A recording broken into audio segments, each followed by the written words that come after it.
มื้อนี้มาหาแนวอยู่แนวกินค่ะพี่น้องค่ะแนวแซ่บ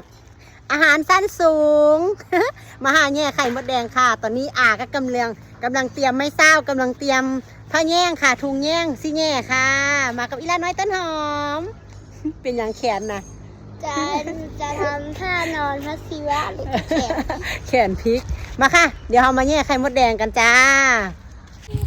นี่มาแล้วไซส์เบิ้งหนูหังนะ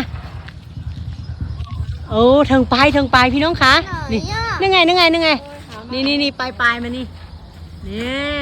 เห็นอยู่บ่นั่นแหละอย่าเลยคือที่มีอยู่ดอกสายไฟสายอะไรนี่ สายไฟก็มายุงมายางอยู่แบบนี้นะมึงเนื้อบ่ซอดดอกมึงดูมาลุ้นกันพี่น้องคะสิได้อยู่ได้กินอยู่บ่มีหางเดียวนี่บ่เอาหมีโอ้ยมันคือเอ็นนี่ปากคือเป็นแนวนั้นปากคือคว่ำแนวนั้นมดออกมาแล้วเฮาบ่อยากได้มดเฮาอยากได้ไข่เอามาไหมก่อนลงไหมก่อนบ่ได้ค่ะบ่ผ่านค่ะบ่ผ่านเอาไหมก่อนแย่ไข่มดแดง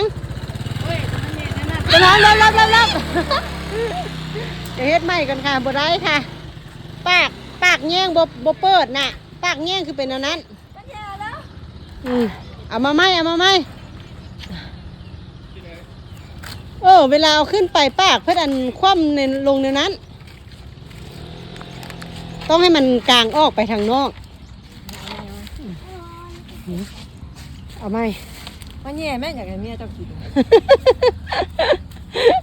ลองไหมกันค่ะพี่น้องขาบ่ได้ค่ะเอาขึ้นไหมแบบนี้เอาขึ้นไหม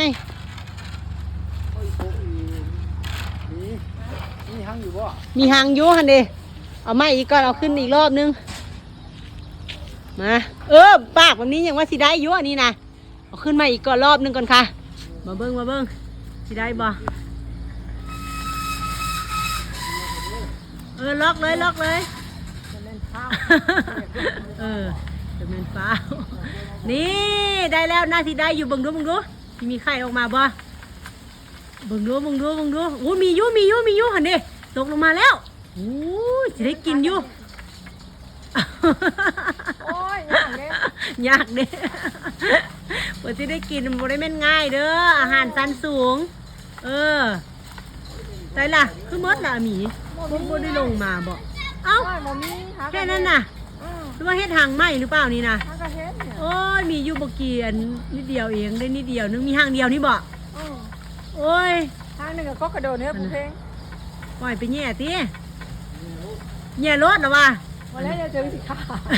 อย่าถึงสิหายโอ้ยหักกระเฮ็ดไหมได้นิดเดียวเองบ่ได้เลยโอ้ยครูลงมานึกว่าสิได้พุ่นน่ะโอ้ยเสียดายเด้บ่ได้ซ้ำพี่น้องเอ้ยบ่ได้จ้อยได้นิดเดียวเองโอ้ยเดี๋ยวไปรอบเบิ่งหางอีกสักก่อนบ่ได้จ้อยค่ะบ่ได้กินซ้ำโอ้ยเผื่อสิได้กินบ่แม่นง่าย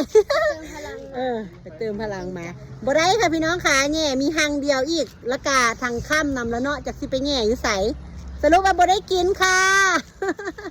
ไปกินทอดไข่คือเก่าจ้าเอาบ๊ายบายอีกละนุ๊บ๊ายบาย